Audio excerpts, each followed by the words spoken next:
ऐसी बड़ी agency ED ED ED चिल्लाते रहते हो। ऐसी जांच एजेंसी को तो बंद कर देना चाहिए जो 8 साल में एक मामले का निपटारा ना कर सके। एक आदमी का मान मर्दन हो गया, उसकी जिंदगी खराब कर दी आपने, उसके परिवार का जीना हराम कर दिया, और फिर कह दिया नहीं कोई साक्ष्य नहीं है। 8 साल से आप जांच कर रहे हैं, 7 बार आप बुला चुके हैं, 7 बार पेशी करा चुके हैं, आपको कभी गिरफ्तारी की जरूरत नहीं महसूस हुई। आज आप कह रहे हैं नहीं नहीं हम तो गिरफ्तार करेंगे। ये जांच एजेंसी का दुरुपयोग नहीं है तो और क्या है। और मैं तो सवाल पूछ रहा हूं, 34 से ज्यादा एमएलएस को फर्जी मामलों में दिल्ली में गिरफ्तार करके जेल भेजा गया, जिनको बाद में कोर्ट ने बरी किया। और एक एक मामले अगर आप पढ़ेंगे तो लताड़ लगाई है दिल्ली पुलिस को, यानी कि भारतीय जनता पार्टी की कठपुतली को। तो आप कठपुतलियों के जरिए अपना खिलवाड़ कर सकते हैं, करिए खिलवाड़, लेकिन चुनाव आप हारेंगे हिमाचल में, जनता देख रही है आपको। ईडी ने दिल्ली के मंत्री सतेन जैन को 8 साल पुराने एक फर्जी केस में गिरफ्तार किया है, जिस मामले में 1 नहीं 2 नहीं 7 बार वो ईडी के सामने पेश हो चुके थे। 7 बार। कभी ईडी को उनकी गिरफ्तारी की जरूरत महसूस नहीं हुई, कभी उनकी गिरफ्तारी नहीं की गई। और इसी मामले से जोड़कर सीबीआई ने एक मामला दर्ज किया था, जिसमें सीबीआई ने कहा कि उनके पास कोई साक्ष्य नहीं, सतेन जैन को क्लीन चिट दिया। लेकिन जैसे ही सतेन जैन हिमाचल प्रदेश के इंचार्ज बनाए जाते हैं, वैसे ही भारतीय जनता पार्टी के पेट में दर्द शुरू हो जाता है। भारतीय जनता पार्टी हिमाचल प्रदेश में चुनाव हार रही है, और इसी के कारण से सतेन जैन की एक फर्जी बेबुनियाद मामले में गिरफ्तारी की गई है। यह उनका उत्पीड़न है, और यह भारतीय जनता पार्टी के काले चेहरे को फिर से एक बार उजागर करता है।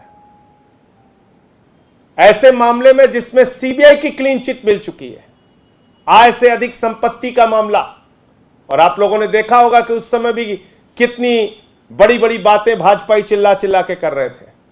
तो जांच एजेंसियों के दुरुपयोग का एक बार फिर से मामला सामने आया है। जल्द ही सतेन जैन छूटकर बाहर आएंगे, क्योंकि यह एक बेबुनियाद फर्जी निराधार केस है। पूरी की पूरी दिल्ली सरकार को पहले दिन से इसी तरह की अरेस्ट, इसी तरह की जांच एजेंसियां लगा के, इसी तरह की उत्पीड़न की कार्रवाई हमारे विधायकों के खिलाफ करके यही किया गया। एक दिन में 9 एफआईआर बाबा जी ने मेरे खिलाफ किया। उत्तर प्रदेश में 9 एफआईआर एक दिन में। राष्ट्रद्रोह का मुकदमा लगाया, 23 एफआईआर लिखी अब तक मेरे खिलाफ। चुनाव लड़ते नहीं हो, चुनाव से भाग जाते हो, हार का डर सताता है तो कुंभकर्ण की नींद से जागते हो, कहते हो अरे रे हिमाचल हार रहे, चलो सतेन जैन को अब गिरफ्तार करो 8 साल पुराने मामले में, जिस मामले में सीबीआई क्लीन चिट दे चुकी है। कह रही नहीं नहीं साहब हमारे पास तो कोई साक्ष्य नहीं है। तो मैं ये कहना चाहता हूं, देखिए ये पहली बार नहीं हुआ दिल्ली में। आपको याद होगा दिल्ली के मुख्यमंत्री के दफ्तर पे सीबीआई का छापा, उप मुख्यमंत्री के घर पे सीबीआई का छापा, हमारे मंत्रियों पे ईडी सीबीआई का छापा, हमारे 34 एमएलए को उठा के गिरफ्तार करके जेल में डाला। आम आदमी पार्टी को उत्पीड़न की एक नहीं 1000 घटनाएं झेलनी और बर्दाश्त करनी पड़ी है भारतीय जनता पार्टी के इस दुर्भावना की राजनीति के कारण, जांच एजेंसियों के दुरुपयोग के कारण। एक नहीं 1000 घटनाएं, और हर घटना में हम पाक साफ निकल के आए। हमारे तमाम विधायकों को कोर्ट ने बरी किया। हमारे तमाम मामलों में जांच एजेंसियों ने कहा कि नहीं इनके खिलाफ तो कोई साक्ष्य ही नहीं। तुमको 8 साल से गिरफ्तारी की याद नहीं आई? ऐसी बड़ी एजेंसी ईडी ईडी ईडी चिल्लाते रहते हो। ऐसी जांच एजेंसी को तो बंद कर देना चाहिए जो 8 साल में एक मामले का निपटारा ना कर सके। 7 बार गिरफ्तारी, 7 बार पेशी हुई सतेन जैन की, तब गिरफ्तारी की जरूरत महसूस नहीं हुई। आज जब हिमाचल प्रदेश के इंचार्ज बना दिए गए सत्येंद्र जैन, जब बीजेपी हार रही है वहां पे, तो आप गिरफ्तारी कर रहे हो, ड्रामा नौटंकी कर रहे हो सिर्फ आम आदमी पार्टी को बदनाम करने के लिए। कि भारतीय जनता पार्टी ऐसे एक नहीं अनेक हथकंडे अपनाएगी, अपना ले।